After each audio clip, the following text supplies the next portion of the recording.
Alright, Schlockmeister fans, we're going to watch an Al Adamson directed movie. This one's called Nurse Sherry. Let's watch.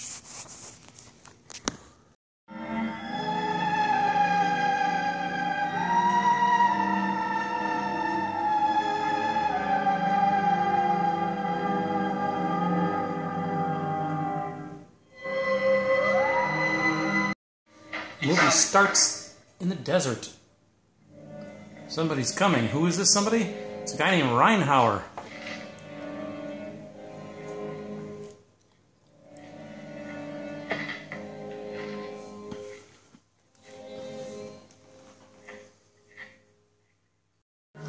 What have they come to see? It's a body of a guy named William. Now Reinhauer thinks he can somehow bring this guy back to life. And he has a group of followers with him.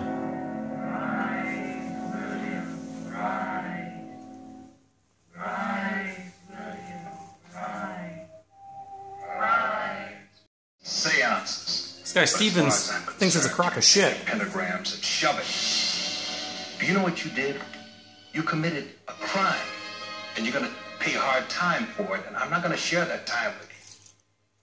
Convincing that boy and his mother that he didn't have to take insulin to save his life. William, rise! Come to life, William! I've got it! I don't think this boy's coming back to life.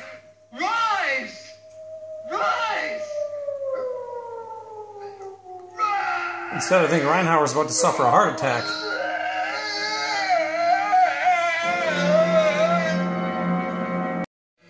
So Reinhauer is taken to the hospital where they're trying to save his life.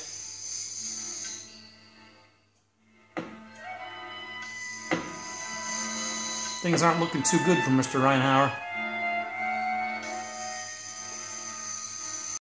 That's Nurse Sherry and the doctor. They're having an affair. Peter. Reinhauer didn't make it. You look so nice when you shake like that.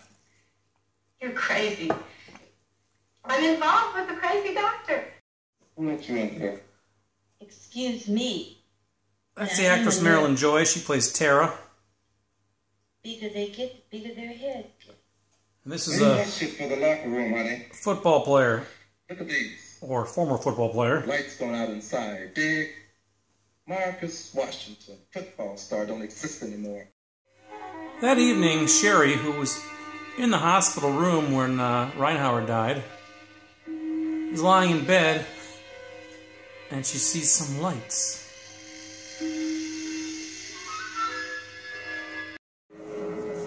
The lights move in on her and appear to be raping her.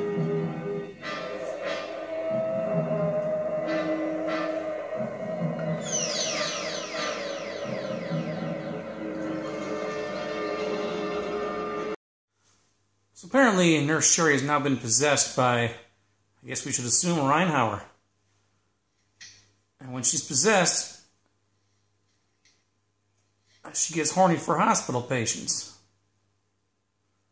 As one does. Not that this guy cares.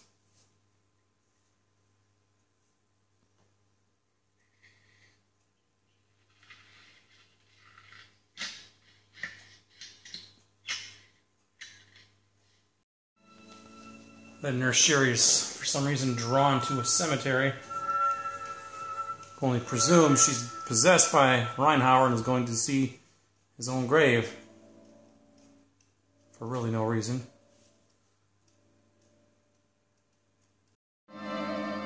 Here's that guy Stevens who was confronting Reinhauer in the beginning. He seems to be experiencing some ghostly things in his apartment.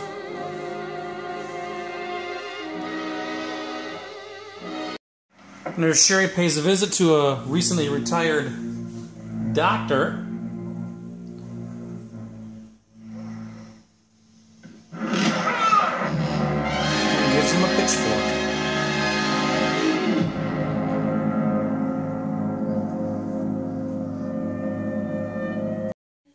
Here I come. I guess that wasn't Nurse Sherry who was seducing this guy before. It was this nurse.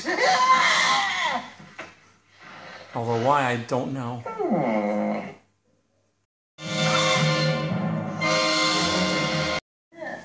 Here we get confirmation that something's wrong with Nurse Sherri. Let me see it. Don't touch me! Stay where you are. Don't interfere with things you know nothing about. You look bewildered, Dr. Desmond. You're not as smug as when we last met. But this is the 20th century. Psychiatrist, I believe. I want to know if perhaps the Rienhauer fellow could have somehow implanted his beliefs in Sherri. See what I can find out. Thanks, Doctor. His grave is. Stevens again. You listen to me, Doctor. I've got to know where he is. Been drinking, friend. Damn right I've been drinking. You don't just see ghosts and walk away happy. Sorry. Rienhauer was your patient. You know where he's buried. Rienhauer?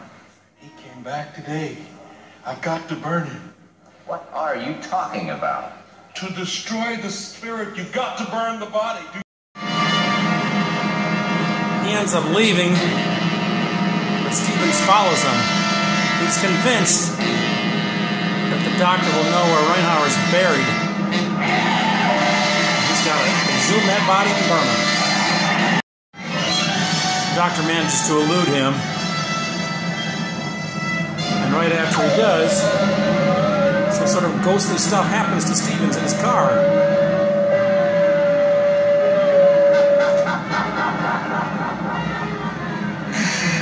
Where do you think you're going, my friend? Stevens actually shoots at the ghost image in his car. And then crashes.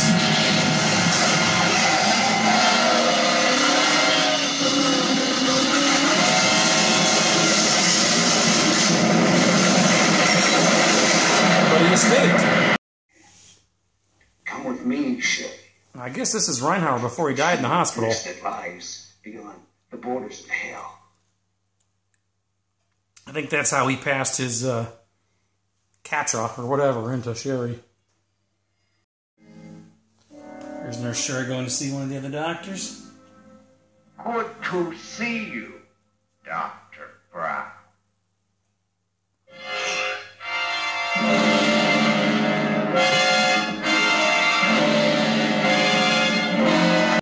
What? The stench on the side underneath. Now the possessed Sherri's going after Marcus, football player. Sherri!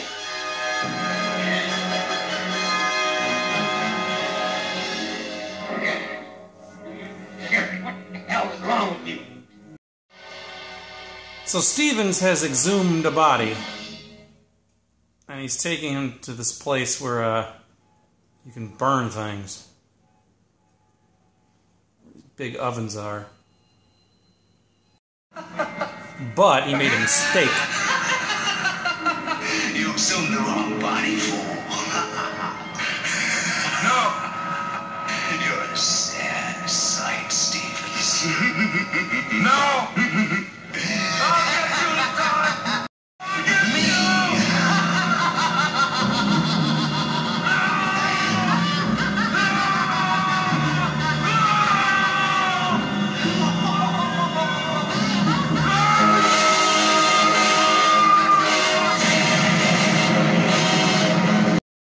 Have her transported to the sanitarium immediately. The shrink again. She's resting comfortably at her apartment. I've got the best psychiatric nurse caring for her. I've given you my best advice. You don't choose to follow it. I can no longer assume professional responsibility for what happens to Sherri. So Beth and Tara, the other two nurses, decide they're going to go to the cemetery to try to find Rienhauer's grave and dig him up.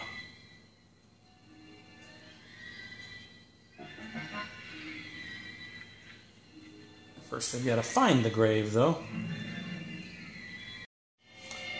Back at the house, he shares with, or the apartment he shares with Nurse Sherri. He makes a startling discovery behind the couch.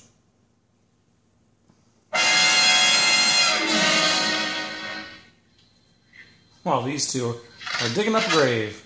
Sure hope I'm not digging my own grave. And they're digging the right grave, all right. And they find Reinhauer. Or what's left of him. And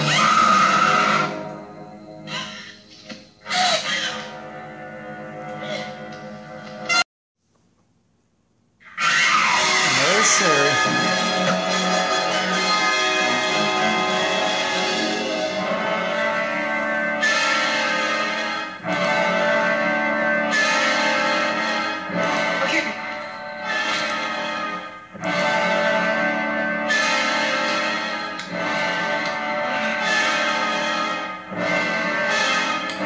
Be able to burn that body in time.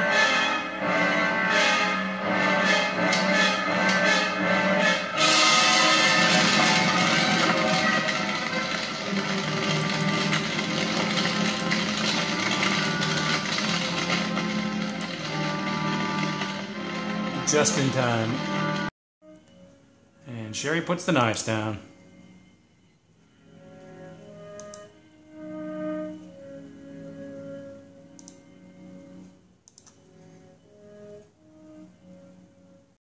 It all makes sense. It all correlates. A naive correlation. We're men of science. But we can't avoid the trauma of prosecution for Sherri. Certifies her insanity myself. But she's as sane as you are. Time, Peter. Time is our strongest ally in a matter like this. We will achieve results with Sherri. So she's going to be certified insane.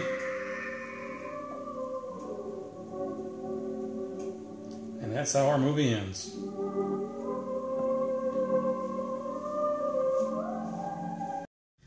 Alright, let's talk about the movie Nurse Sherri. This is a movie, actually my pal Mark down in Georgia mentioned this movie to me about a year ago when I was reviewing something else. And it turns out I had this movie under a title called Terror Hospital. I believe it's also under the title Hospital of Terror, but I have a pre-recorded VHS under Terror Hospital. So I did have Nurse Sherri. I never watched it. I'm not even sure where I picked up that VHS. I probably got it from a used bin somewhere years ago when video stores were closing left and right, and just threw it in a box and never watched it. So I picked up the DVD Blu-ray recently when Vinegar Syndrome was having a big sale, a half-price sale, so I needed Nurse Sherri to upgrade from my VHS, and now was the time. I think it was an LP copy too, but anyway, Nurse Sherri, watched it today for the first time ever. Does not have great reviews on IMDb. I think it has like a 2.8, which is pretty dreadful. It's directed by Al Adamson, who did a lot of, well, he did a lot of dreadful films. Blazing Stewardesses, Naughty Stewardesses, like Psycho, A Go-Go, Blood of Beast of Ghastly Terror, or whatever that thing was, which I think is still Psycho, A Go-Go. Anyway, he did a lot of very low-grade Z movies, including this one here. Although I don't think this movie is anywhere near as bad as its 2.8 reputation on IMDb. It seemed like it actually played out like a pretty typical horror movie from the era. There was a little bit of gore, not a ton. The acting wasn't the best, but you know what? I've seen a lot worse. So again, I don't know why it gets a 2.8. I think it's just Al Adamson's reputation that says so. It's got a couple of nude scenes. Jill Jacobson, very busty. Marilyn Joy, also very busty in this movie as well. They both have some topless scenes. It's basically a possession movie. This guy who's a kind of a weirdo ends up possessing the body after he dies. His spirit goes into Jill Jacobson's body, who plays Nurse Sherri, and he or she kills a few people before she finally gets unpossessed after they burn the remains of Mr. Reinhauer, or whatever his name was. And our movie ends with Sherri being institutionalized. That's it. Again, it's a pretty cheap horror movie, but actually, you know, it was actually entertaining enough. It kept me entertained. It wasn't bad. This really wasn't a bad film. I don't think it's anywhere near, like I said, it's nowhere near as bad as what people think it is. It's actually okay. This DVD from Vinegar Syndrome has a DVD and a Blu-ray. Also has an alternate cut on the DVD called Killer's Curse, although the title screen still says Nurse Sherri, so I don't know. A few nudes here. Also, a fascinating interview with both Marilyn Joy and Jill Jacobson. Separate interviews, but all in one little 20-minute documentary here. It's interesting. They both had different things to say about the movie in terms of how they felt on the set and such. Marilyn Joy thought it was an upbeat and fun thing. Jill Jacobson, not as much. But anyway, she didn't say it was a bad time, though, either, so... But anyway, it's a pretty cool documentary. Check it out, 20 minutes. Get this DVD, Blu-ray. I do recommend it. It's kind of a fun film, like I said. So watch it. Let me know what you think about it. I'm sure a lot of you have seen it already. Leave some comments down below, and we'll talk about it. It's called Nurse Sherri. Watch it. Bye.